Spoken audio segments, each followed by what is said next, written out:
Hi, my name is Liz Profumo, and I'm the managing attorney at Global Talent Immigration Law Group in Los Angeles. I wanted to take a minute today to talk to L-1 visa holders about what happens if you get laid off from your job. The L-1 visa is for intracompany transferees. So there's an L-1A visa for managers and executives, and there's an L-1B visa for workers who have specialized knowledge of a company's products and services. The L-1 is often highly desirable because the employer will take care of all aspects of visa processing.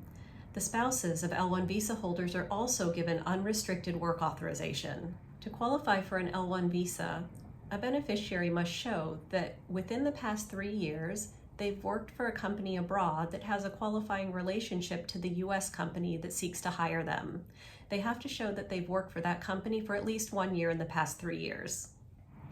This means that if an L-1 visa holder is laid off or quits, they're not able to transfer to another company since they won't be able to show that they've been working for the foreign company for 1 year within the past 3. This situation often leaves high-level managers and their families with no way to legally remain in the U.S. That's why it's important for L-1 visa holders to have a backup plan. If any U.S. company is willing to enter the L-1 visa holder into the H-1B lottery, the H-1B can be a good backup plan. The problem with the H-1B is that each year the government gives out 85,000 H-1B visas, and they often have more than 250,000 applicants. So the chances of being selected for the H-1B lottery are always against you. The other, better backup plan is the O-1 visa.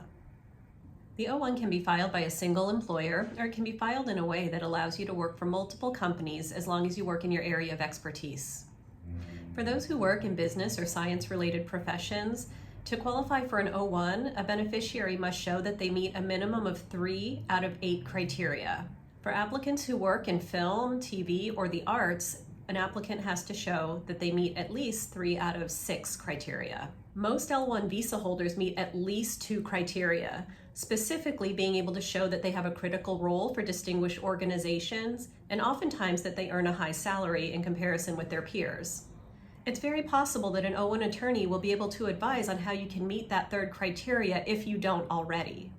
Unlike the L-1, once you're in O-1 status, you can transfer to different employers. So if you're here in L-1 status, we strongly suggest you speak with one of our attorneys to talk about an O-1 backup plan. We hope you don't need it, but it never hurts to be prepared.